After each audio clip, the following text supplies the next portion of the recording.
seeing some names. Oh, okay, yeah, live stream. Yeah.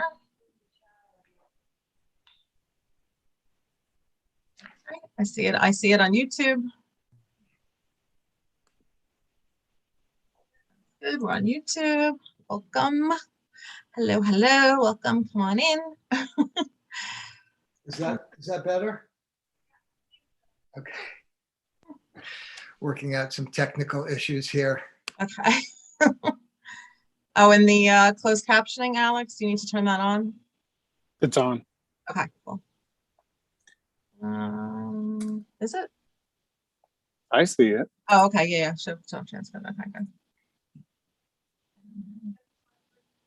Okay, welcome, welcome everyone. Come on in. I don't know, we always end up somehow less people than actually sign up, but hopefully they'll come. I don't know if we have anybody on YouTube at all yet. Nope, just me. One on YouTube is me. Come on in, welcome, welcome. Hello. Get comfortable. 35, give everybody another minute. Oh, I was muted. If only it were that easy. That's my mother. Hi, Doreen. There. What happened to my face? Hi there. You're not visible either. No. I'm not visible. I'm invisible and I'm unspeakable. It doesn't want. Oh, wait. Nope. Yep. Nope. Ah! There you go. Hi. Say hi to my mother. I'm here somewhere. Let's see. Welcome everyone. Come on in. Another way. Literally In. Oh, let Jillian in. like this. Okay. And then Started in just a minute. Better? I think so. Welcome. Come on in, everyone. Hello. Okay, so that Eric Bernstein is not the Eric Bernstein I thought of, friend Eric Bernstein. Yeah. You're not wrong. Many No, it's a different Eric common- Bernsteins I've encountered in my life, actually. Yeah, we don't actually. So my maiden name used to be Bernstein. My father was born a Bernstein, and then we changed it. He changed. His father changed it, but we didn't have any Erics actually. We had no Eric Bernstein. But I have a friend, but you're not him. I actually married an Erica, so it's Eric You and did? Erica Bernstein. Ah, you're not the first one I Save know on the about. monogramming there. Wow. Actually, my husband has cousins, Eric and Erica Epstein. Eric and Erica Epstein. And I'm Emily Epstein. That's right, you are. Everyone in my family was an E. Actually, my favorite was my high school best friend's sister, Marcia, married a Marshall. Marcia and Marshall, as opposed to the Fran and Franks and the, all the Italians that we know. All right, so it's 7:02. Welcome everyone. We're up to 42. So Alex, I'm going to ask you to mute everyone. Yeah, I know it's that easy too. I'm going to.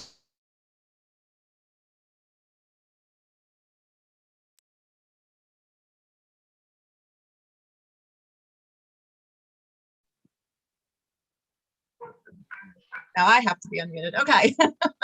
All right. Welcome everyone to our Wednesday meeting of the Jewish Genealogy Society of Long Island. We are very glad that you could join us today. And so we are in our 36th year, and we had some exciting news at this year's IAJGS conference. Oh, wait, live closed captioning is on. So if you want to control closed captioning, just use the controls at the bottom. And you can turn on or off the transcript, and you can change the sizing or just leave the whole thing open. So you have control, but closed captioning is turned on for those who need it. Okay, so exciting news. If anybody didn't hear, because I thought I screamed it from the mountaintops, at the IAJGS Awards ceremony, the Member of the Year award went to us, JGSLI. We were the Member Organization of the Year. So very, very proud and thankful. And there's a video on YouTube where I give a little 2-minute acceptance speech. But thank you to the board and to our members. We had such a great year with our extra Wednesday meetings and our Kahoot game and our breakout rooms. And so we're very excited to go forward and keep doing what we're doing. And thank you for your support. And then Nolan Altman, who is one of our past presidents, was awarded the Lifetime Achievement Award. So another wonderful honor for our group and Nolan. And his acceptance speech is also on our YouTube channel. So you can go there and watch his acceptance speech. And then the third thing is the project of the year, which is Joe Bar, which is run through Jewish Gen, but that's also headed by Nolan. So that won the award of the project of the year too. So you know that's Jewish Gen Online Worldwide Burial Registry, which collects photos of headstones all around the world to preserve them and the memories of them. So great awards. And actually, the last thing I didn't put down here is the regular Volunteer of the Year Award has now been renamed the Nolan Altman Volunteer of the Year Award. So it was a really big year for Nolan, and we're very proud of him and all he does for Jewish genealogy. And so speaking of, if you want to join our great organization, we have a dues structure, and we have an out-of-town rate for people who don't live on Long Island, so can't get to a physical meeting. But our hope is to get to hybrid meetings, even eventually when we do go live, which we have no definitive plans yet. So as of now, the September meeting will definitely be online. We're hoping to get into the Y in Plainview, hopefully in the fall, but we have to get some more information from them. And our Facebook page is up to 1,015 members. So we did hit that big 1,000 mark earlier this summer. And I post all other meetings from other groups. So if you haven't joined yet, please just sign up for our Facebook page and you will hear other wonderful genealogy talks from all groups all over the world. Okay, and so we are starting to finalize our schedule for the next fiscal year, which is September to June. It's not fiscal year, it's a meeting year. The fiscal year is January, December. Anyway, so these are the dates. So we do not have a Wednesday meeting in September because all the Jewish holidays are in the middle of the week, so there's no good date. So we only have 3 Wednesday ones, and I think the December one, we're going to try to do some kind of a scavenger hunt. That's my plan, to do another game. And we have the 4 Sunday meetings, of which they are all scheduled, booked. So we will, we have 1 meeting we have to finalize on a Wednesday, but once we get the definitive list, we will send you a list of what the meeting, who's coming to the meetings. And our beginners workshop is going to be on Sunday, November 7th. So look for that. I will get information together for that and check our website for that. And then the dates we also picked for the spring, January to June, also Wednesdays and Sundays, except there's 1 Tuesday in there. So don't call me out on that again, but there's 1 Tuesday, not a Wednesday. All right, and then this is our workshop. Again, on the 7th of November, we will put together the information and the flyer, and it's a 4 hours plus of intro to genealogy covering vital records and computers and DNA and European records, and it's intense and it's great. And if you really want to kickstart your genealogy or a refresher, I would definitely recommend signing up for our workshop. And then they announced at IJGS that the meeting next year will try to be back in Philadelphia. The meeting that went virtual this year was supposed to be in Philadelphia, so they rebooked Philadelphia, and it's the end of August instead of the beginning of August, but hold the dates. And Roots Tech is going to be virtual again. So yeah, I left this in March. So you can sign up. I think they're aiming for like 1 million people. I don't know, but I put that in there too. Okay, that leads us to our speaker today. And so now I'm going to first introduce Jeff Austin, who is our Vice President of Programming, and he is going to introduce our speaker to you, who has this wonderful book that you can buy on Amazon and leave a review. I remember. Okay, Jeff, it's all yours. You have to unmute you, right? Is Jeff unmuted? Oh, no, he's not unmuted. Okay. Okay. Okay, here I am. Thank you, Bonnie. So, yes, so Jeff Wallach is an award-winning author of 5 nonfiction books, as well as nearly 1,000 articles, essays, reviews, and columns in the New York Times, the Oregonian, Sports Illustrated, Men's Journal, Golf Magazine, Men's Health, Health Money Magazine, and many other national publications. He holds an MFA in fiction writing from Brown University, and he claims to have been a huge hit at his bar mitzvah at Long Island's Temple Hillel. He currently lives, writes, hikes, fishes, golfs, plays soccer, and does the New York Times crossword puzzle in Portland, Oregon. So Jeff is going to talk about his book, Mr. Wizard, which has been getting great reviews on Amazon, currently rated at a 4.5 out of 5, with such quotes as a debut novel hit, a stunning debut novel, a fantastic read. I recommend this extremely funny book to everyone.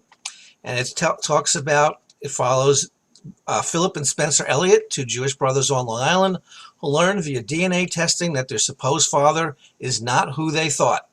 So Jeff, I'm going to turn it over to you, and it's all yours. Great. Thanks, Jeff and Bonnie. Thanks for having me, for showing up. Shout out, hello, Long Island. So I don't do a lot of these talks. Usually I do readings or interviews. So I decided a talk should have a name, because talks should have names. So I'm calling this one Search and Research. And I hope by the end of it that will sound like a fun and clever title. So I worked as a journalist for 35 years before publishing my first novel last year in 2020. And I suspect journalism probably has a lot to do with genealogy. You're searching for the right questions to ask, and then you're researching the answers to those questions. When people ask me which writing genre I prefer, journalism or fiction, I usually say that journalism is easier because you don't have to invent anything, not the places or plots or characters or quotes, but that fiction is more fun because you get to invent it all. But really, novel writing is a combination of the two, because even when you make things up, sometimes you have to do research to make sure that the things you've invented are believable and correct. Even though I've already started, I'd like to begin this talk with a story about my mother. When I was around 50 years old and visiting her in Florida, she offhandedly mentioned that I must be so fond of golf and whiskey, 2 of the subjects that I wrote about a lot in magazines, because I'd inherited this fondness from my Scottish great-grandfather. For a second, everything froze, like when someone pauses a movie. My what? You know, your Scottish great-grandfather, she said. Well, for some reason, my mother hadn't thought to mention this previously, so when the movie started moving again, I was a little surprised. So I took a DNA test, and sure enough, I'm 12% Scottish, which would be an appropriate percentage if it was my great-grandfather who was Scottish. And this was the beginning of my research into genealogy, but more deeply into the writing of my first novel. I think many people begin their genealogical searches with a piece of information like this from their own lives, and then they go and they take a DNA test. Others start with the DNA test, which itself suggests a particular search. But my own research wasn't that much to learn more about my great-grandfather, which I did anyway along the way, but to research a story that was forming in my head. I would say my fictitious head, meaning the head in which I think about fiction, but you might think then that my actual head isn't real. Anyway, an idea formed, a real idea, but fictionalized. For starters, the Scottish ancestry that I learned about in my own life transformed into Irish ancestry in the book. Why? I have no idea. I'm going to read you the prologue from Mr. Wizard, entitled Jenny, which is the name of the mother of the 2 boys in the book.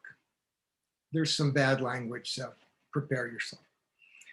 Jenny Elliott insisted she had to get her hair done. Robert Stack was coming to pick her up in his Bel Air convertible. He has a tiny prick, she told her son, Philip. Robert Stack, the actor? Philip said. Jenny perched on the edge of the seafoam sofa, her Velcro tennis shoes fastened tight as if she were about to make a run for it. Yep, little pencil dick, she said. Philip took a long sip of his grapefruit sparkling water, trying not to laugh. And you should watch your drinking, Jenny said, being half Irish. His orthodontured smile broke open like a whacked piñata. Irish Jews? Is that what we are now? Ballydriocht, she said cryptically, a golf pro. And 2 days later, she was dead. So I had the beginning of a story. And then I applied a little of what I'd learned thus far from my own initial research, taking my DNA test, and wrapped that into the developing story. So this comes from the first chapter. This is after the younger brother, Philip, takes a DNA test. I'm sorry, the older brother, Philip, takes a DNA test. 3 weeks later, he received more personal information about his own history than their mom had parceled out to him and Spencer in 50 years.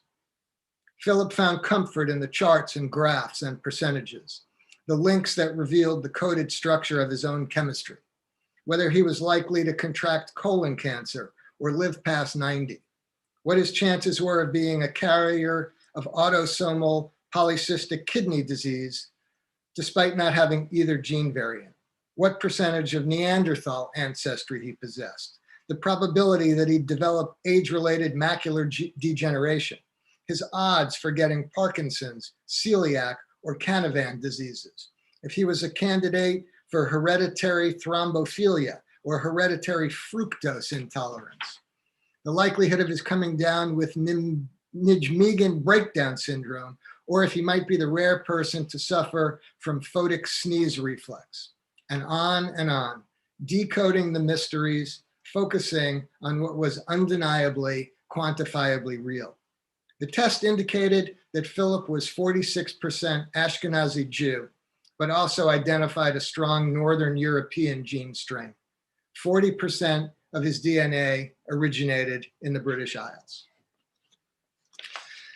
So writing fiction sometimes is like a reverse engineering of real life. Now I had a somewhat defined search for the book, or at least my characters did, although I still had all the responsibility for it. But rather than pursuing facts to discover a conclusion, I started with the conclusion and had to build the structure to link the search to that predetermined conclusion. And as I built it, the story grew a little more complicated. A few weeks later, this is from chapter 2 entitled Spencer. A few weeks later, it was Spencer's turn to surprise Philip. I took the test, Spencer said on the phone. What test? Philip asked, half listening. The DNA test, dum-dum. I studied for weeks. I have one variant of the APOE gene. Did you have that too? I have no idea what you're talking about, Philip said. APOE predicts the possibility of late onset Alzheimer's. Having one variant increases your risk for developing the disease. It might explain what happened to mom and what might happen to us. This is important shit. Don't you care whether you're going to end up a drooling imbecile or if there's some way to prevent it? Not sure, Philip said. What else did you learn? I started reading about Mendel and the pea plants, Spencer said. Mendel? Didn't we go to elementary school with him? That was Robert Mendel. I'm talking about Gregor Mendel, a 19th century monk, the father of genetics, which is funny if you think about it. He figured out how characteristics are passed from one generation to the next. Anything of interest other than peas? Philip asked. I'm about half Ashkenazi Jew, just like you, Spencer said. But Irish ancestry? That doesn't show up at all. He waited a few beats. As a drummer, Spencer's timing was spot on. Outside his window, a rising blue-gray cloud of pigeons flapped their wings in polite applause. But Southern European? That I have, he continued. I'm most likely descended from Spanish kings, although the test doesn't exactly specify. Wait, what are you saying? Philip asked. You tell me, half bro, Spencer said. So now we've got the premise of the whole novel. The brothers are going to follow the same sort of search and research that many of you may already be familiar with in your own genealogical activities. The only thing clear at this time to the brothers inside the novel is that possibly their supposedly Jewish father, Jack Elliott, supposedly an only child who had supposedly died in the Vietnam War when they were very young, either wasn't Jewish or wasn't their father. And they realized they almost surely had two different fathers. A clear quest for the brothers, not so easy for the writer, as I had to figure out what it was they might be able to figure out and build a story backed by a credible trail of their research, which I had to research, without necessarily knowing exactly where any of this was going, even though I mostly knew where it would end up. Their next step was to do what many other searchers do. They spoke to people. Their mother's sister, an old neighbor who lived next door to them when they were growing up on Long Island. And they got nowhere. Either these folks didn't know anything or they weren't talking. So the brothers turned to the internet. They found lists of men born around their father's supposed birth year with his name, and they narrowed the list down. Then they performed some old school research at an actual library. In this case, what would have been the Hewlett Woodmere Public Library on Long Island in real life. But this brings up another interesting challenge for the fiction writer. I wrote the scene that takes place in at the library. And just like me, the brothers remembered that there had been a Friendly's restaurant across the street from the library when they were growing up. But as a writer who wants to get even the fiction correct, I Googled the library and learned that there was a church across from the library, which looked to have been there for a very long time, which meant that the Friendlies had been located somewhere else, or I'd inadvertently created a restaurant, which presented me with two options. Either I could make certain that every detail about the library was correct, meaning either deleting or rewriting the scene referencing Friendlies so that some reader who happened to live nearby wouldn't write a nasty email telling me I didn't know what I was talking about, or I could just change the name of the library so that I could assert that this was fictional, in which case I could put an alien robot work colony across the street from the library if I felt like it, and nobody could complain. In this same vein, there's a scene later in the novel that takes place at the Green Acres Mall parking lot, where Jenny teaches her sons to drive. I originally described one of the brothers nearly driving through the giant plate glass window of the Dime Savings Bank, a real bank, the one where I deposited the money from my newspaper route delivering Newsday when I was 11 years old. But then I wondered, was there a giant plate glass window at the Dime Savings Bank? So I went to the Googles. Google Maps showed me the building still there 50 years later, no window. Well, nobody takes out a window like that, so I recognized my memory was simply wrong.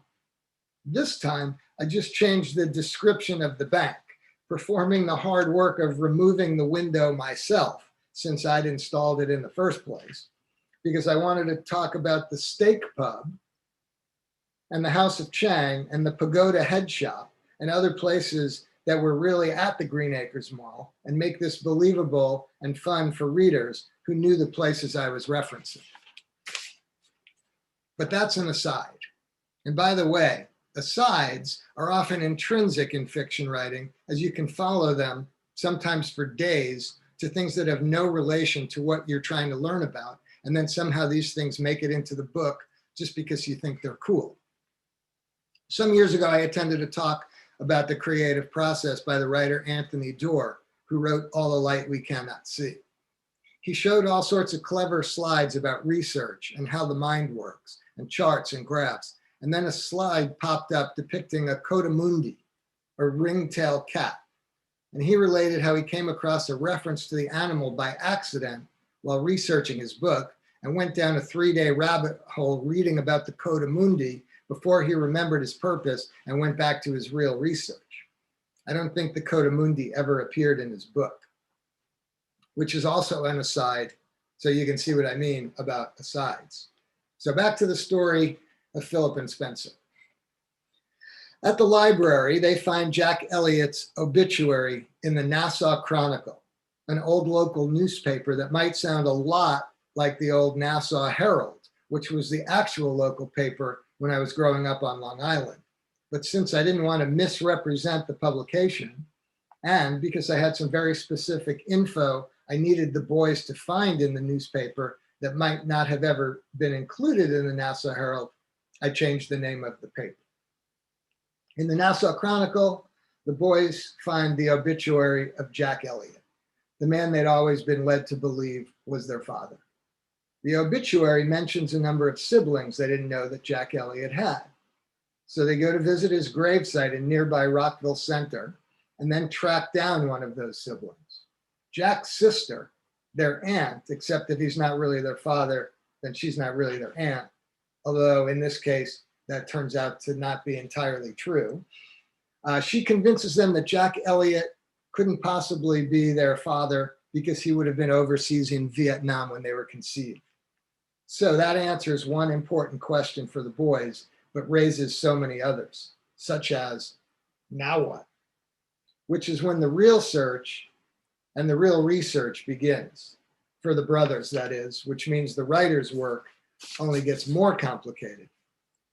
So, like many genealogists, the brothers start looking for original source documents.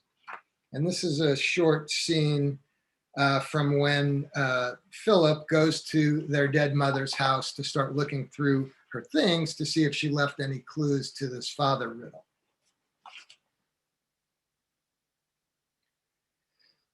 In the kitchen, Philip opened boxes of granola and squeezed bags of gourmet pastas and considered cans of salmon packed in Spanish olive oil arranged in perfect rows on the carefully paper-lined shelves. He looked in the freezer, expecting what? He had no idea, but he was compelled to thoroughness. He checked behind books on the bookshelves, and he checked the books themselves to see whether any had been hollowed of interior pages and converted to jewelry boxes or cash repositories. He felt for packets taped underneath the desk. He pulled at the edges of the wall-to-wall carpets to make sure they were fully tacked down. He poked bags of mushroom compost and opened boxes in the garage labeled dishes, hoping they contained pirate treasure or old photo albums.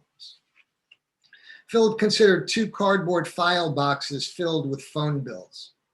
Spencer and their Aunt Phyllis had wanted to toss it all in the recycle bin on their previous visit, but Philip wouldn't allow it. He wanted a closer look. He hadn't known that you could still get an itemized phone bill, which was just like his mother to do. He started with the bills from the end of Jenny's life and worked backward. He recognized his own and his brother's and Aunt Phyllis's numbers on the pages. Their mom had also made hundreds of domestic long distance calls to a wide variety of area codes, some Philip didn't recognize, and many international calls, some that went on for as long as an hour or more. Jenny had made friends, perhaps boyfriends, in dozens of countries over a long period, working as a travel agent. Philip pictured her sitting at the kitchen bar with a chilled glass of white Côte d'Ivoire, the phone pressed to her ear. Philip noted the prevalence of calls with the United Kingdom's 44 prefix. Wasn't Ireland part of the UK? Or was that just Northern Ireland? It was very confusing. Could he dial one of these numbers and suddenly find his father on the other end of the phone? One UK number repeated often. He scribbled the sequence on lined notebook paper inside a folder labeled contacts. This and several other international numbers appeared often, while she called others only once in a while. Philip pulled a set of colored highlighter pens out of his briefcase. He determined the most efficient way to organize the phone information was to give each country its own color. Possibly relating to their flags, he thought at first. No, too many countries used only red, white, and blue. As he went through the bills, he decided on blue for Britain, green for Germany. But his alphabetical plan soon gave way to randomness, hence orange for France, which he realized would have been a more appropriate color either for Holland, their national football team wore orange, or for Spain, where they actually grew oranges. but the system allowed Philip to see which calls repeated most often. So then Philip goes and makes a couple of phone calls that go somewhat horribly wrong. Even that doesn't deter him. And here's the end of this chapter. Next, Philip tried a phone prefix he'd never even heard of before, 353. Were there prefixes of more than 2 digits, he wondered? Of course there were. Since there were more than 99 countries, they'd need more than 2-digit numbers. The call rang 4 times before someone picked up and said, "Hello, golf shop, Colin speaking." "I'm sorry, who am I speaking with?" Philip asked. "This is Colin in the golf shop." "Where are you speaking to me from, Colin?" In the golf shop." "And where's the golf shop?" "Ballydriac Golf Club," Colin said. "County Kerry, Ireland, the world." So I'm going to leave the story itself right here, because if I tell you too much more about the novel, you may not buy it and read it. So you can do your own research. You can search for it on Amazon.com or JeffWallach.com, and you can do your research by reading it. So now I'm going to spend the final part of this presentation talking about the research I did into the subject of DNA to make the plot of Mr. Wizard credible and not make the writer sound like what Spencer would refer to as an idiot. In writing Mr. Wizard, I had to learn at least enough about DNA, what it is, how it works, how people can use it to find things out, to be able to employ it, to be able to employ its help in developing my story further. And happily, since I was researching a story about 2 brothers on a search based on their own research, I was able to integrate some of my own research into their story. Because as the characters I made them to be, they would have been reading some of the same materials I was reading. And I read quite a few books about DNA and ancestry. After learning a little about DNA tests, I started my research with Gregor Mendel and the pea plants, because I remembered learning about that in earth science back in junior high on one of the few days I wasn't kicked out of class. And so early on, when the brothers are just getting revved up in their search, they have the conversation I read earlier about Mendel and the pea plants. Several other sections of the novel make use of my background research by having one of the brothers reference it. And I'm going to read 3 short excerpts from my own research that end up in a conversation between the brothers. And this happens while they're still in the midst of the search at their mother's house. They go back there several times and discover certain items that lead their search in specific directions. "I've been reading more about DNA," Spencer said. "Here's an analogy. This doctor compares our DNA to like a dozen full sets of the Encyclopedia Britannica. That's one person's genetic code. If you took all those gazillions of pages that define one person, that person's sibling's entire library of DNA would have about 4 pages that are different. A total stranger might have 70 different pages." "And?" Philip asked. "And nothing. We're 4 pages in a library, and those 4 pages, which might seem like nothing, totally define us. They make us different from all the other people in all the other libraries, and our parents determine those pages. And so I don't know if I love playing the drums because my father played the drums," Spencer went on, "or I was drawn to basketball because my dad was a famous Spanish soccer player and I inherited a gene that tells me to run up and down chasing a stupid ball. How about my hair color or my rapier wit? What's the difference if it came from your father or from mom, or you loved basketball because you saw the Harlem Globetrotters on TV as a kid? Well, that's just it. I don't know anymore what's mine and what belonged to someone else other than the someone I've at least been able to imagine all these years was my father. Now I have to guess at everything all over again." So on that same topic, a little later in the book, We learn who Philip's father is, which of course I'm not going to tell you. But Spencer still hasn't figured out who his father is. And they have this conversation. I thought I was finally going to be at the center of something, Spencer said, or we both were. But here I am, an outsider all over again, like I've been my whole life. I thought I'd end up belonging to a clan, a crew, a posse, something bigger than me. But now you belong to something, and I still don't. I don't begrudge it, but I'm even more alone than I was before. And the one person I was in this with is now part of something I'm excluded from. I know I'm being selfish, but I'm like the Rosalind Franklin of this whole story. Philip says, I have no idea who that is. Rosalind Franklin was the villain in Watson's The Double Helix, Spencer said. Philip said, the book about DNA has a villain? She insisted Crick and Watson were wrong. She was a non-believer. She got left out of the whole thing. Nobody says Crick and Watson and Franklin. There was no room for her. So you're a non-believer? Not exactly, Spencer said. I don't doubt the science or the structure they found or the adorable X-ray photos. What else is there?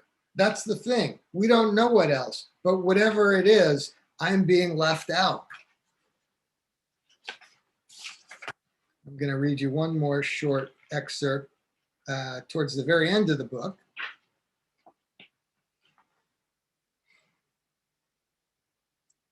And this is very close to the finish. The brothers again talking, and one more instance where I was able to slip some of my own research into their conversation. I've got one more surprise, Spencer went on, grinning. I don't want to hear it, Philip said. Spencer kept smiling, holding back before the reveal. All right then, just fucking say it, Philip said. Well, you might be my full brother again soon, Spencer offered a gleeful fist bump across the table. Philip bumped him back and said, for possibly the 10 millionth time since his brother arrived on the planet, I have no idea what you're talking about. Spencer went on. We've established that we're half brothers after a lifetime of being full brothers. But I have a plan to restore things to the way they were, to recoup the missing half. 2 halves, full fucking brothers, stronger than DNA. DNA is a pussy. Crick and Watson were pussies. They were drooling imbeciles, idiots. Crick and Watson were liars. E.O. Wilson was pathological. I don't know who E.O. Wilson is, Philip said. He wrote about social Darwinism, how things other than straight genetics might be inheritable. Emotions, for example, memories. Maybe it was Proust's mother who ate the madeleines. If your grandfather survived the potato famine, it explains why you're hungry all the time. What did Crick and Watson lie about? Philip asked. Did they promise to take you horseback riding too? No, they claim there's nothing more powerful than genetics, but they were wrong. That's a lot to think about, Philip said, hoping his brother would stop. When he figured out what Spencer was talking about and intended to make them full brothers again, Philip smiled broadly. That doesn't make any sense, he said, but it's still fecking diabolical. So I will leave you with that mystery too. In some cases, that's exactly what DNA tests help searchers to do. Delve into these mysteries and solve them by putting families together or even back together, which is also what some novels try to do. Thanks for listening. I hope you're all still out there. Thanks, Jeff. That was great. Hope it sparks people to read the book who haven't yet. So we left a little mystery for you. We're not going to try to tell you who they found out their fathers were. Just there was one comment in the chat, somebody who did grow up near Green Acres and remembers a plate glass window at Dime and his deposited money from his Newsday paper route and a Friendly's he remembers too. So Wow. Jackpot with You Victor. can rewrite the book and put it back Yeah. in. Okay, I am going to start with a question that I am sure that you have not gotten. Oh, I like that. Okay. Okay, only because you hit a nerve with me. And I will tell you what I do for a living. Okay. I'm an actuary. Okay. And so when you mention I that see where this is Barbara going. is going to be married to an actuary, whatever an actuary was, I have to ask you, who do you know that's an actuary? You may be the first one. We could go back in the next printing and change that. What would you like us to change it to? I just figured that you knew somebody who was slightly boring. No, Or you I thought think I think I stole a stereotype. Okay. Yeah. Well, I'm the one to break that. So, Okay. Well, I'm glad to hear it. so that was for me. Jeff, do you actually want to start asking questions? Let me unmute the other Jeff. Thank you. Yes, I want to start. And I think the obvious question, I think a lot of people are thinking of it, is simply how much. Well, I'm going to ask it from one perspective: are you Philip or are you Spencer? Well, I'm neither, and I'm also both. I mean, these are fictional characters. Each of them have characteristics or experiences that happened to me or that might have happened to my brother, and I stole some of his biography to use. And you know, both characters have aspects of some real people and a lot of stuff that was entirely made up. Right. Because I know someone else is asking what's true in the novel about your own personal story. So I guess that's typical in stories like this, where how much of it is autobiographical versus just purely fiction or a conglomeration. Yeah, I think it's a great question. I would say that there are details in the story that are real, but that the story itself is purely fictitious. I mean, I knew who my father was. He was my father, you know, most of my life. My brother and I have had the same father. So, you know, the plot of the story is entirely fictional. Some of the, you know, there are details in the story that happened in our lives. You know, there's a chapter that talks about the board games that we had in the basement of our house. I mean, that's true. We had all those board games. You know, there are details that anyone who grew up with me would recognize as true. So I would say you have to pull the details from your own life as much as you can. But in terms of building a plot for a novel, you get to make it up. And that's kind of the fun of it. Yeah. So, and along those lines, what you mentioned, like one of the things I really enjoyed about the book was, I felt like you were my neighbor growing up. I guess you're talking about Long Island and talking about, and there was a line that I picked up where Spencer says he cried when the Islanders did not win the 5th cup, and it was just so familiar to me. That really made me want to keep going and see what other references were in the book. So, you know, your use of. I mean, the Philip character also invited the former Mets shortstop Bud Harrelson to Right, his yeah. mitzvah, which is actually something that I did, and I got a letter back from him. In fact, I wrote a story for the sports section of the New York Times a few years ago about inviting Bud Harrelson to my bar mitzvah.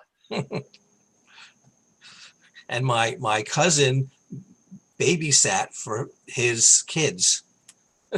So Bud Harrelson's kids. Yeah, so you know, that's what I mean. Like, there's all these Long Island connections that I think everybody in our group is familiar with. Well, you know, that's my hope, is that I mean, obviously you want a novel to appeal to a wide variety of people, and I hope this one does, but you also want to make it right for the people who know the places you're talking about and go, oh yeah, I remember, like Victor said, he remembers the window at the dime savings bank. I mean, I don't know, when I read a book about someplace I've been and there's a detail that I recognize, it makes that book richer for me. So I hope that people who recognize this stuff feel that way. I can't wait till the movie is done so that we can see Long Island in the movies again. Well, if anyone knows the director, Ed Norton, who makes a lot of movies about Long Island, let me know. Okay, we'll have to work on that. Okay. Now, one of the things that is very is throughout the book, and you've talked about a little bit, is what defines you as a person, and you explore it quite a bit in terms of you talked about nature versus nurture. I think both brothers struggle with that throughout. Can you just expand on that concept? Yeah, and I mean, I think this is probably very familiar to people who are doing genealogy work. And I think the question at the heart of genealogy is, who am I, right?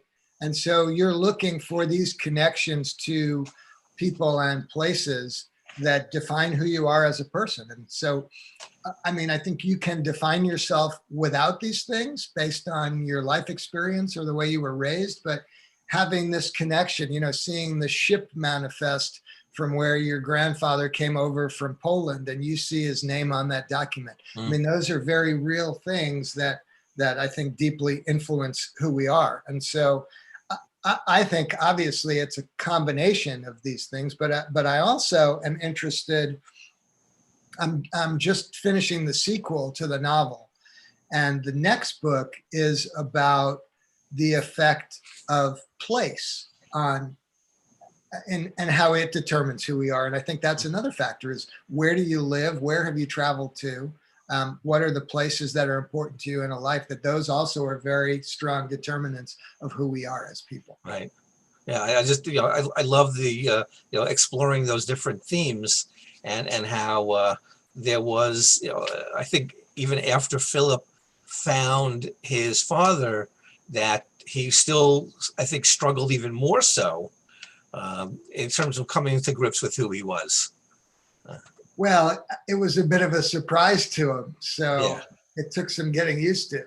Right. And I was a little, I guess I was, I'm trying to put myself in those shoes, and it's very hard, not being in that, Yeah. not, growing up with a father and trying to see the perspective from those two people who never knew their father at all their entire life. And the more I read about ancestry and the DNA tests and how often they are revealing rather shocking surprises to people about their families, the more you realize that. I mean, Dani Shapiro wrote a whole book about learning that her father was not her father, and how traumatic that was, even for a woman who, I think she was in her maybe late 50s or early 60s when she wrote it. And you would think, well, at this age, you have a pretty good idea of who you are, and then the rug's pulled out and you're not who you thought you were. So I'm sure there's a lot of members in our group who have gone through similar experiences, who either they're adopted and they took some time, through DNA, they've learned about their biological parents, or that they've discovered things that they never knew about. Right. So I think it's very relevant to a lot of the people who are in genealogy. Yeah, and now it's becoming even more important because so much medical information is transmitted via DNA, and so it gives you a view of what may or may not be coming for you, and that's important, especially if you're younger and you can head some of those things off by changes in behavior. So I think we'll reach a time. I mean, the book I'm reading now, called The Lost Family by Libby Copeland, is talking about one of the researchers she talks to predicts that this stuff will be, basically you'll have a right to your genetic information just because of all the medical issues that it brings up. Mhm. So I think you and Victor Sussman have to talk because he was also bar mitzvahed at Temple Hillel.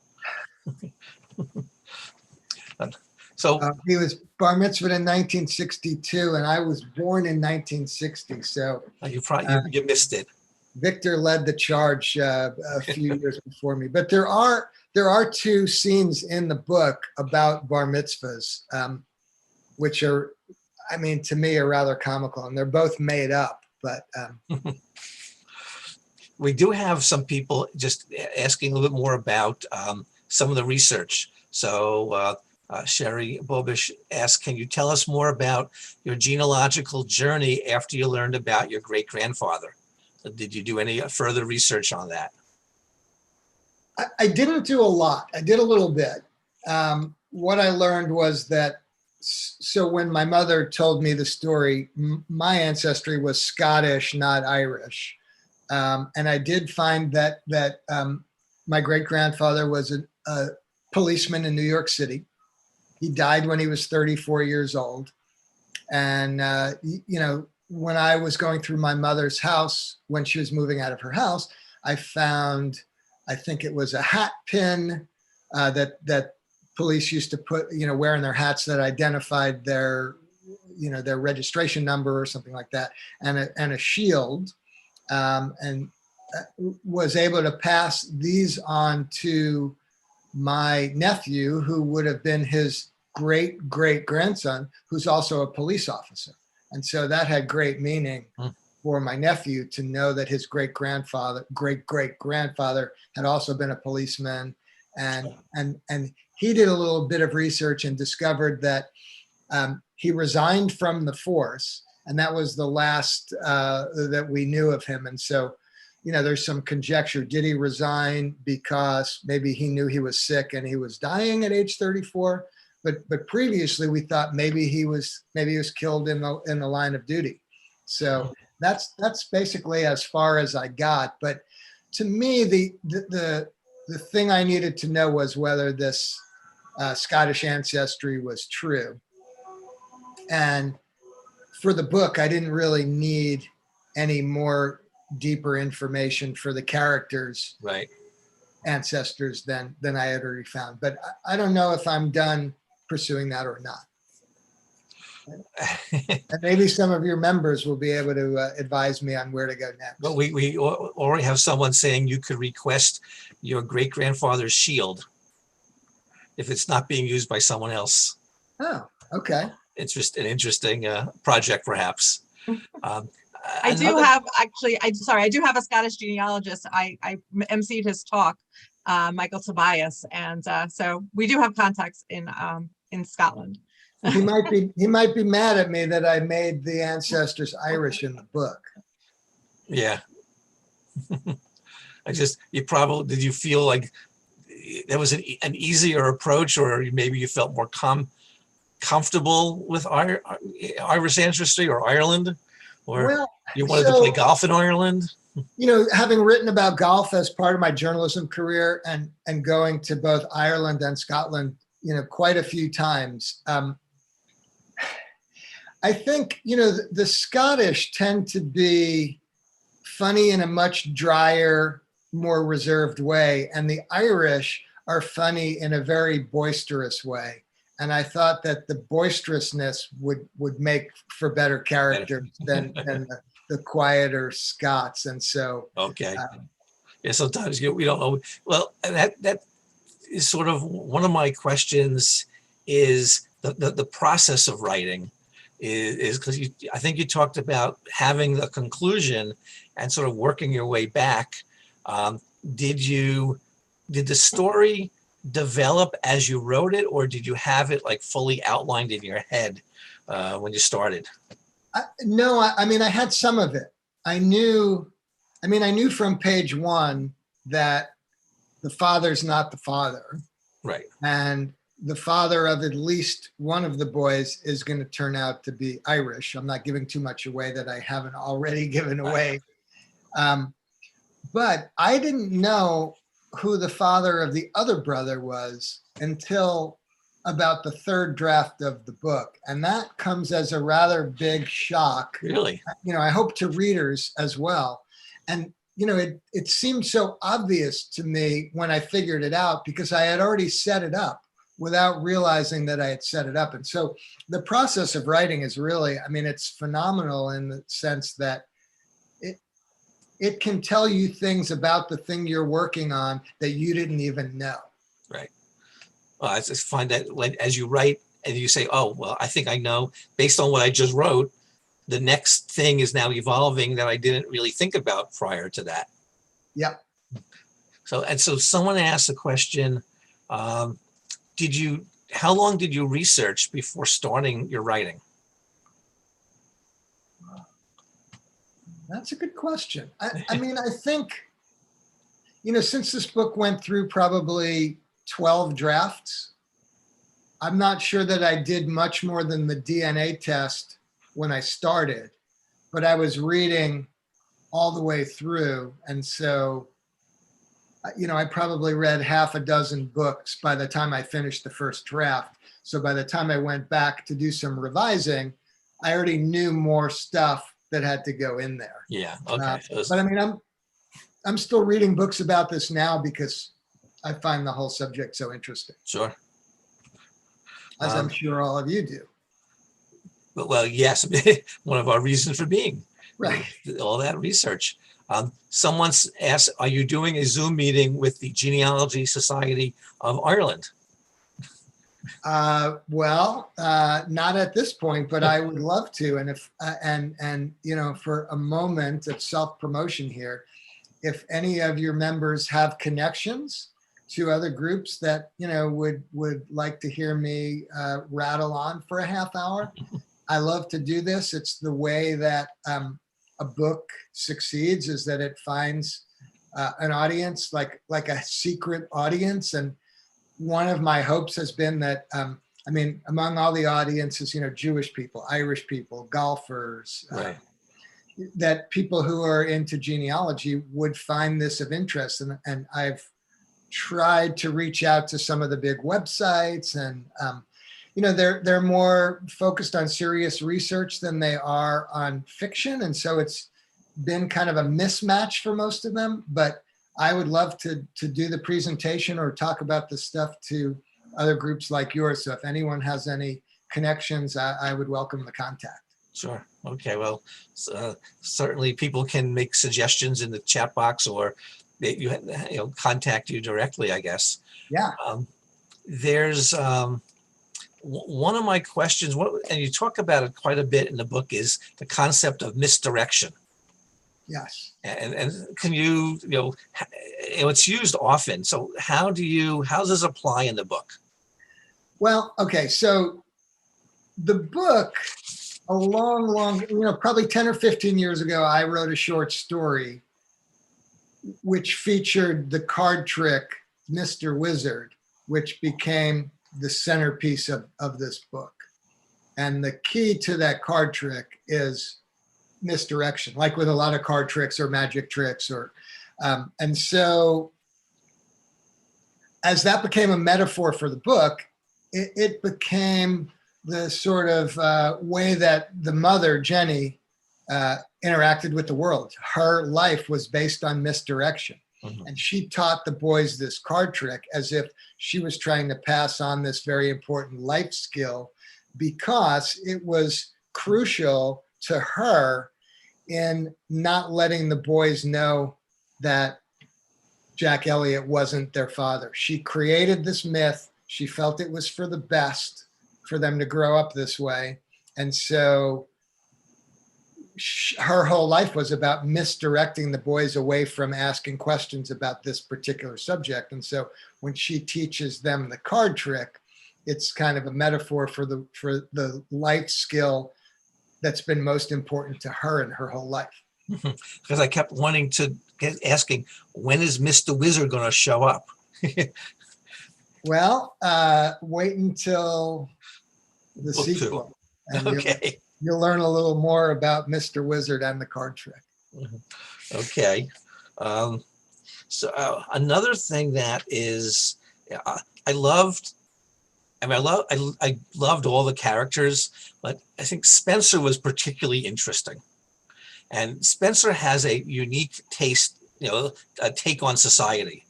Uh, and I loved his humor, and the way he's constantly commenting, making like little social comments. And just I'm not really sure there's a question in there, but like, where does that come from? Where do you? I mean, is that something that you kind of developed it over time? Are you trying to pattern yourself somebody after somebody you know? That's a great question, Jeff. I think there was a fair amount of sort of irreverent humor in my family growing up.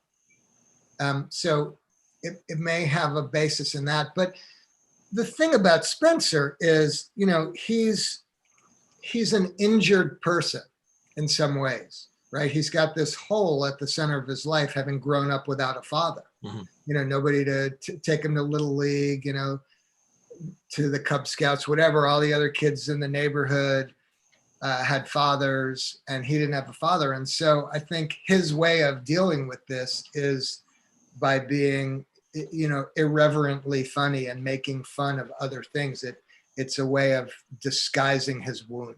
So I I think found him to be, he was very funny.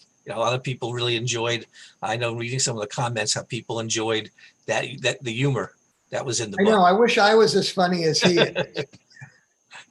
Because some of the things he says, and sometimes it's you're like, you think about it, or maybe you've thought about it before. I can't really place any particular comments at this point, but he talks about some things that are just basic everyday, living, and why is it the way this is? Why do we have to do things the way they are? I enjoyed that aspect of it. I think I had mentioned it to you, this comment before about the chapter titles. Yes. And so I related to, a lot of people, there's a sitcom called Mom that's been around for a while. And they always have 3 words in their in their episode titles. And they're 3 innocuous things that happen during the episode that have no meaning whatsoever. But you spend time focused on them, looking for them. Right. And you do the same thing in your book. I'm glad you found that, because that's my little secret joke with readers. And part of that is carrying through this same idea of misdirection. It's Right. I'm trying to be playful with this idea of misdirection by naming the chapters things that really are not intrinsic to the chapters. So I had no idea if anybody would ever figure that out. So I'm glad you did. I think watching TV helps sometimes.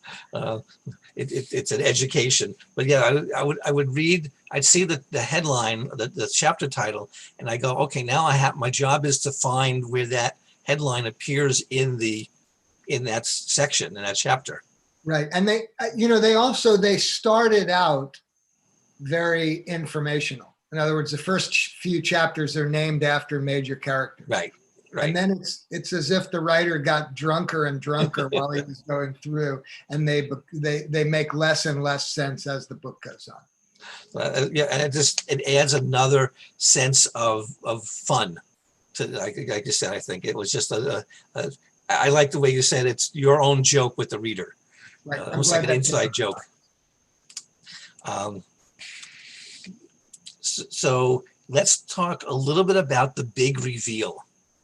Not going to reveal what it is to anybody, because I really don't know how many people.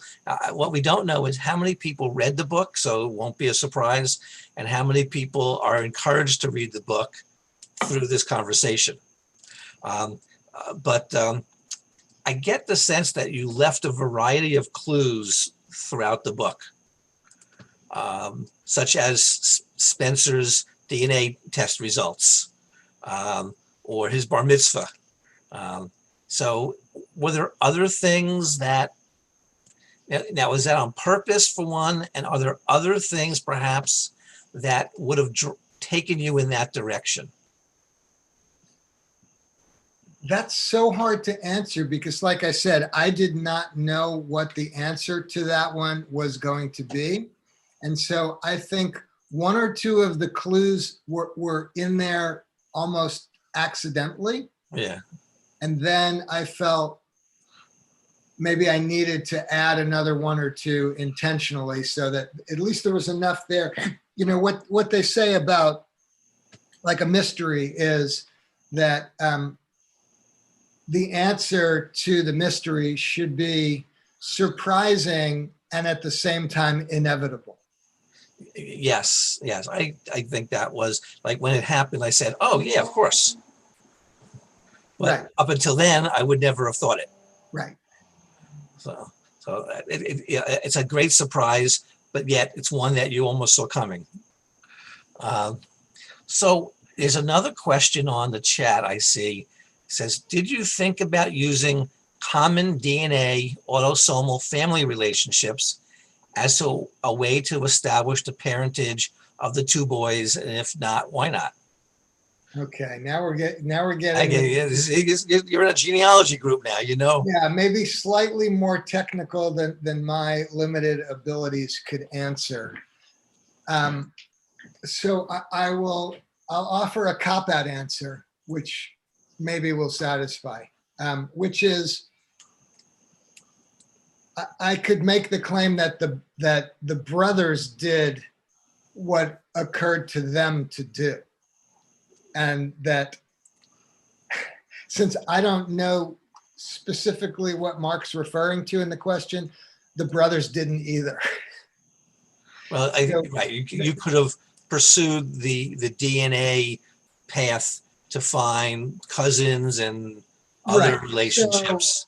So a shortcoming maybe for me, you know, my shortcoming that this was an end around for the book to say the brothers didn't know to do this. I didn't know to do it, or I you know, the thing about doing something like that is there was so much misinformation delivered to the brothers about who they were related to. And they only had one cousin that they knew of.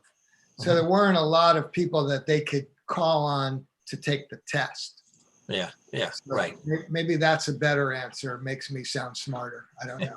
Well, I think if you look at it from the perspective of the brothers who were not trained genealogists, you know, that they would not have necessarily thought about that, of how to follow it up and dig further into it. So it makes sense in that sense. I can't see Mark, but I hope he's not rolling his eyes at that answer. Well, if Mark has any more, wants to dig a little deeper, he can keep. And Bonnie, if other people want to ask questions, certainly feel free to stop me and put them on, unmute them. So Phyllis asks, how did you write the first draft without knowing the conclusion? It's hard to imagine it because it was so seamless. Well, I knew one of the conclusions. I mean, there were several conclusions, right? So I knew who the father of one of the brothers was. Right. And I didn't even know that the other brother's father was going to be revealed. So, you know, like I said earlier, I mean, that kind of like, as I went through subsequent drafts, I was like, oh, I could answer this question too. I mean, when it occurred to me, I'm like, of course, that makes total sense. And now it ties everything together even a little better than it was before. But I think, you know, I've written other fiction where you just sit down every day and you write, and the book reveals things to you as you go. And I've done other pieces where I did not know how they were going to end. And you kind of go with this confidence that your story, you know, there's something inspiring your story, and you hope that that something is going to tell you how it's supposed to end before you. Right. Well, because it was almost like you were building to a sequel. Like you were not going to reveal the answer to that part of the question, and that would be book 2. Well, I mean, funny enough, I didn't know there was going to be a book 2. I thought I was done with them. I mean, things wrap up rather neatly in the last couple of pages, and I started to write another book that had nothing to do with this, and I was having a really hard time with it. And I just like, I missed these characters, and I just was drawn back to find out, well, what happens to them next? Yeah. Well, there's, I had mentioned to you before about the Genealogical Crime Mystery Book Club. And there's a number of authors in there, and those authors all have written multiple books that, you know, once they form a character, they want to pursue that character for many books. And people are drawn to those characters. So Are those characters mostly the detectives? yes, they're generally the genealogist detectives of the story. So there's always a new puzzle to solve. Right, Yours is a different perspective, certainly. But- right.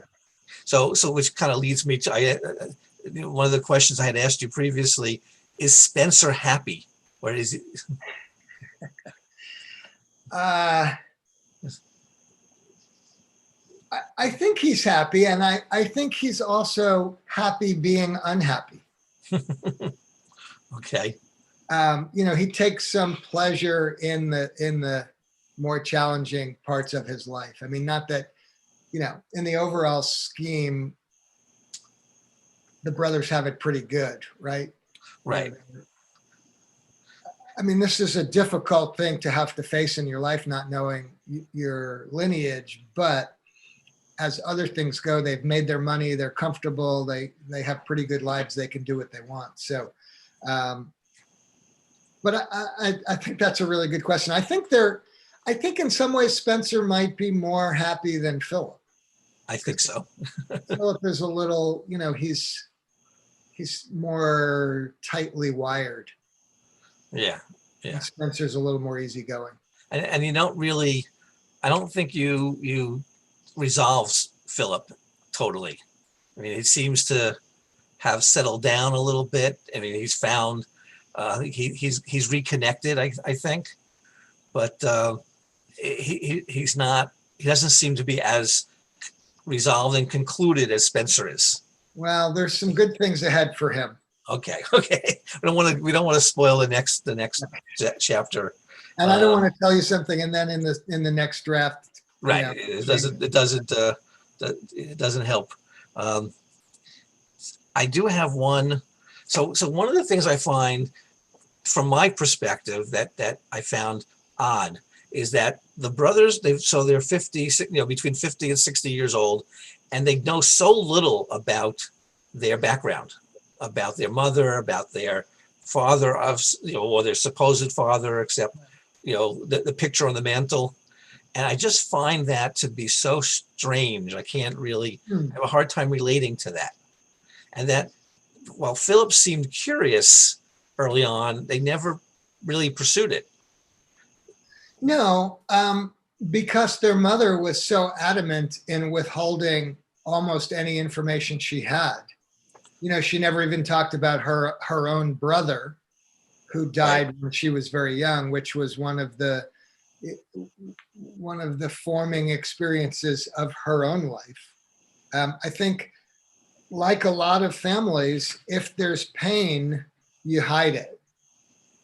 And there was pain in this family, from Jenny's brother dying to her husband dying in Vietnam, to the boys not having a father. And there's a lot of pain, and people hide pain with mystery and misdirection, and also with humor and comedy.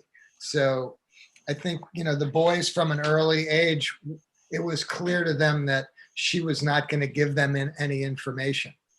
And they asked their aunt, and she shouldn't seem to be very helpful at all either. No. Although I wrote down something. She says earlier in the book, she said, "Died in the war. Oh, that's still a good one, honey."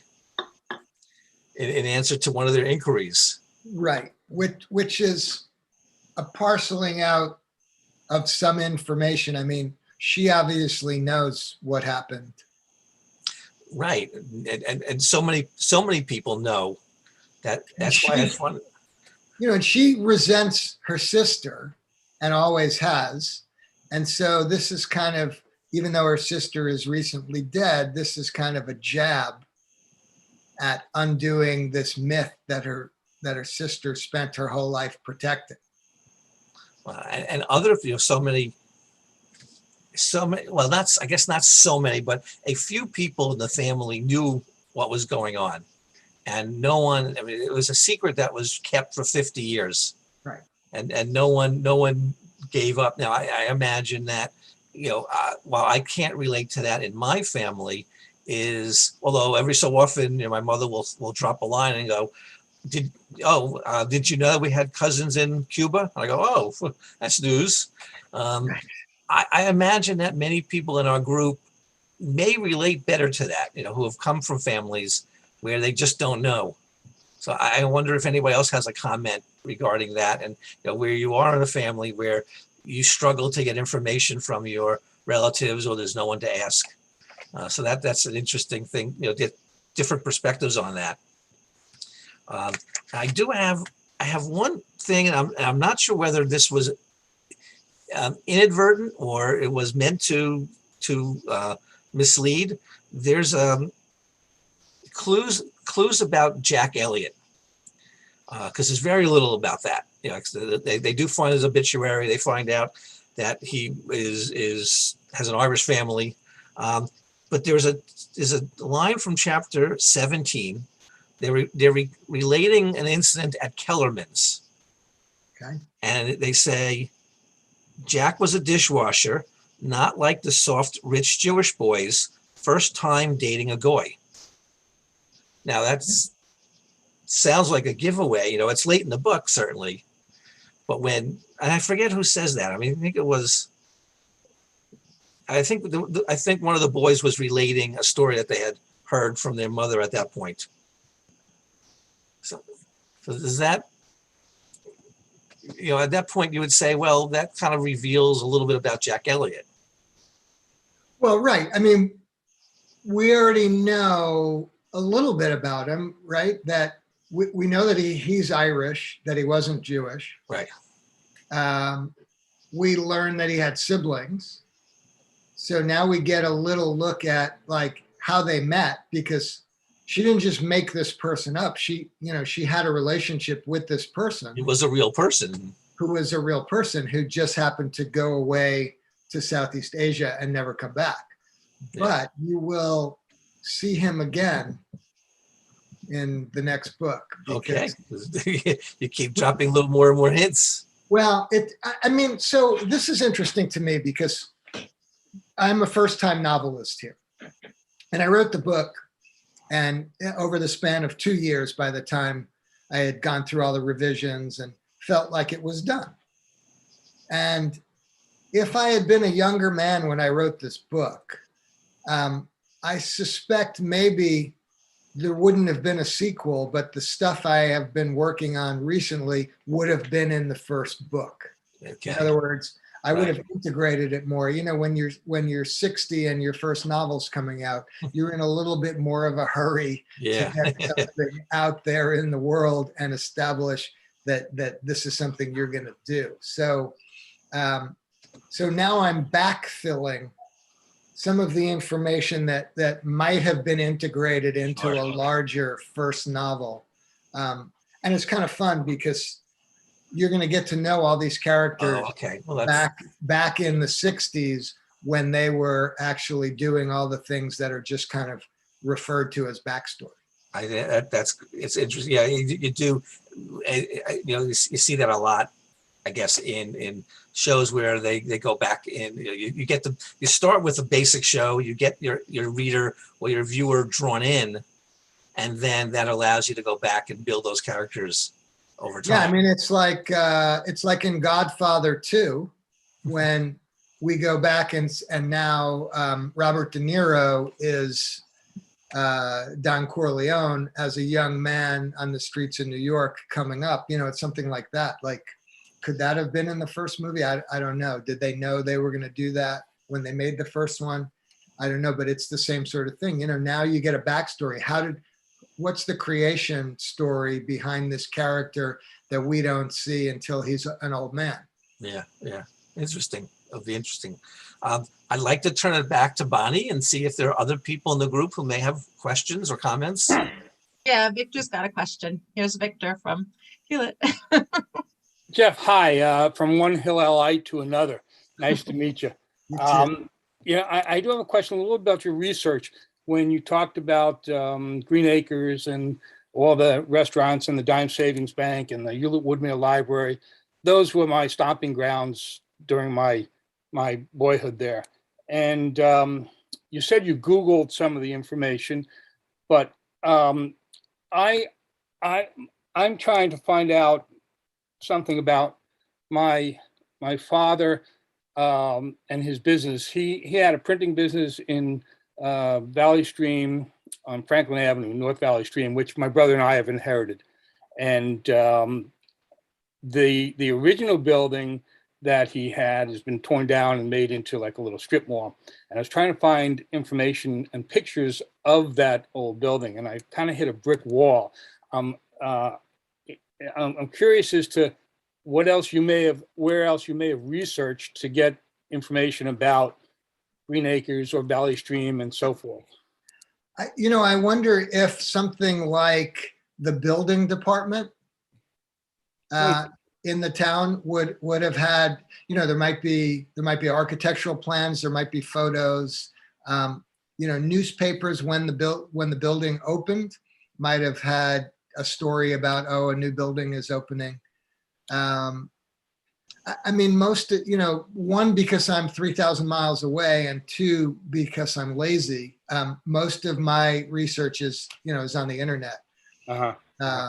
So those are the only things I can think of offhand to find photos. You could post on websites. I know there are websites for specific towns on the, like Facebook pages for specific towns on the island. And people are often asking questions about a restaurant that was on a certain corner, and someone will have a photo from their parents' anniversary party that was there. So that's a good source too, to reach out to people through Facebook pages. Well, thank you. Those are good ideas. I haven't That's thought about helpful. those. Let me know if you find something. I will. I'm going to start looking at the building department and old newspapers and a website also for Valley Stream. I liked your reference. I have to pick up the book now because, like I say, I want to read all about my childhood there and bring back memories of House of Chang and Cookie Steak Pub and the Dime Savings Bank. So thank you. I look forward to reading this one and the second one. Thanks, Victor. And Jeff, now you have a researcher on the site, on the premises, Victor. Yeah. If you need to do any further research on I have to ask 5 you towns. questions about Green Acres, which I'll be glad to. I'll get on your website and email you. And yeah, I'd like that. Because I have very good memories and photos of Hillel and Valley Stream and Green Acres too. Great. Thank you again. I look forward to it. All right. Because my question, also factual or not, is Kellerman's a real place or just the one from the Dirty Dancing movie? Because I'm singing the song in my head. Again, one of those little secret references. No, it's not a real place. It's a little bit like the resort in Miss Maisel, in my mind. That's the name in the Dirty Dancing movie, right? Well, Miss Maisel is the TV show. No. But Kellerman's is And the Kellerman's is the name of the place from Dirty Dancing, but that's all. I just stole the name. Okay. Just as one of those other little connections, like some reader will put that together and go, oh, I remember this. Yeah. Singing the theme song in my head. Does anybody else have any questions? Anything they want to ask? You can unmute. And Randy's making. I want to remind everybody, if you did enjoy the book, that writing is a very tough business. So help Jeff get a little bit more known by posting reviews. I'm going to go to the, like I mentioned before, the Genealogical Crime Mystery Book Club's Facebook site, and I'm going to write my review there, because that's what they do. I mean, those people on that site are writing reviews all the time. And while this is not exactly a crime mystery, it's still a mystery. So it certainly fits the genre. And, I think getting a book published, I guess I was going to ask that question before I forgot, is how did you get the book published? And what did you have to do? Oh, boy. It's not a happy answer. So I don't know how much to say about this, and I don't want to go on too long. But Okay. I mean, I published 5 previous books of nonfiction in my career, and I had an agent for each book. And I assumed that even if my novel was terrible, I at least had enough of a track record that an agent would read my letter. And it's just become a really horrible, difficult business. Yeah. This is not the kind of book that's going to sell, 5 million copies. So agents were not interested in it. And I spent probably a year trying to get one. And then I ultimately I'm in a writer's group, and one of the other members said, there's all these small publishers who are really looking for quality fiction. You're not going to make any money. And, I didn't care about that. I didn't write this for money. Luckily enough, I've made my money elsewhere, and so don't need my living paid for by fiction. And I sent it out to a group of these small publishers, and several made offers in a very short time. And so I thought, well, I could spend another year finding an agent, and then that agent could spend a year trying to sell the book. And then once it was sold, it would take another 2 years to come out in print. Or I could go with this small publisher who seemed very excited about it and said he would publish it in 5 months. Yeah. And, at age 60, I thought, well, probably best to get this career going. Interesting. Yeah. Are you still doing your nonfiction writing? No, I'm done with that. I quit that about 5 years ago. Oh, okay. Or it quit me because so many of the magazines that I worked for went out of business Oh, yeah. or, became internet only, and nobody could ever make a living writing for the internet. The rates are so much lower. The other thing I wanted to throw in terms of being helpful to writers, including myself, I mean, if you have book groups, and even if there's 6 people in your book group and, you wanted me to come in for 45 minutes to talk, or there are other genealogical groups, I love to talk about the process and the book itself and meet people. So, keep me in mind if you think there's an appropriate audience. I know a lot of us are connected to multiple groups. Being Jewish we're not limited. So it could be German, it could be Polish, it could be, Right. so many other groups. So. And I'm going to drop my email address in this because someone just asked for it. Let me see if I can. And I'm just gonna stick a reminder that our next meeting is September 19th. It's our Sunday meeting in September, after the high holidays. So we want to make sure that we wish everybody Happy New Year before we go. Who's speaking at the next meeting? I don't know, Jeff. Who's speaking at the next meeting? Next time, I'm going to be talking about, I'm going to be doing a virtual tour of Eastern Galicia, Western Ukraine, Kolomea, Horodenka, Oberton, Hodomir, Ivanitsi, the towns, my ancestral towns that I visited in the summer of 2019. So and we'll do a review of the IA JGS conference. That's me. Here we go. Well, right. Yeah, so we're getting close to 8:30. So that was great. I appreciate Jeff and Jeff for their lively commentary and discussion. If anybody has any other questions, or we could just unmute everybody for a few minutes just to say hi. The numbers have dwindled a little bit, so.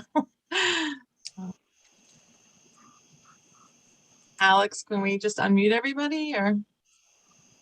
One moment. We have to wake Alex up first. He's probably still at work. I am because I can't go until we conclude. But that's fine. Can I Let unmute me all? see. I'm trying to find where. I minimized it. Sorry. Exit minimized. Oh, I have Oh. allow participants to unmute themselves. I can do that. Allow. I think I just did that. Okay. Yeah.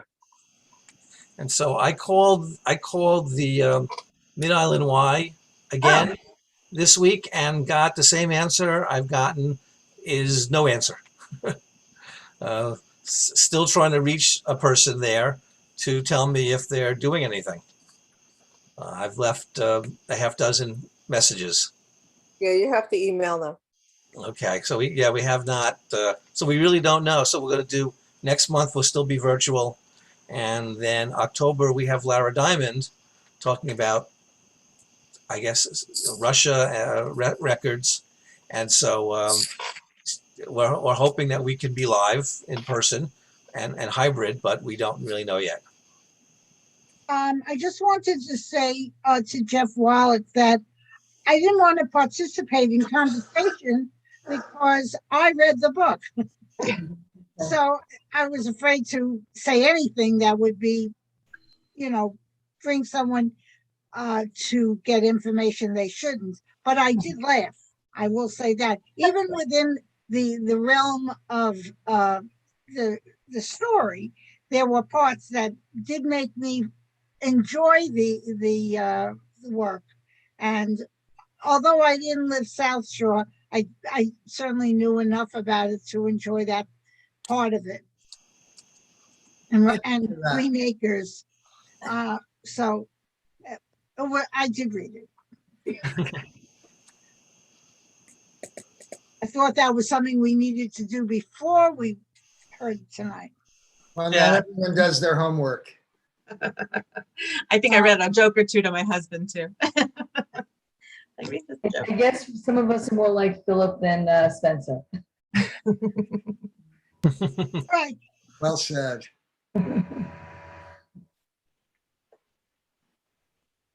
All right. So we're gonna stop the recording, I guess, and yeah. So thank you so much, everyone, and have a happy New Year. I don't know. My son's getting married in 2 weeks, so that's what I'll be doing. Congratulations, Mazel Tov. Thanks. So you'll get all that. My mom will be there. I'm not ready. We got a fitting on Friday. We're good. We'll be good. Well, thanks to you guys for hosting. It was really fun, and I hope some of that came across. Thank you. Yeah.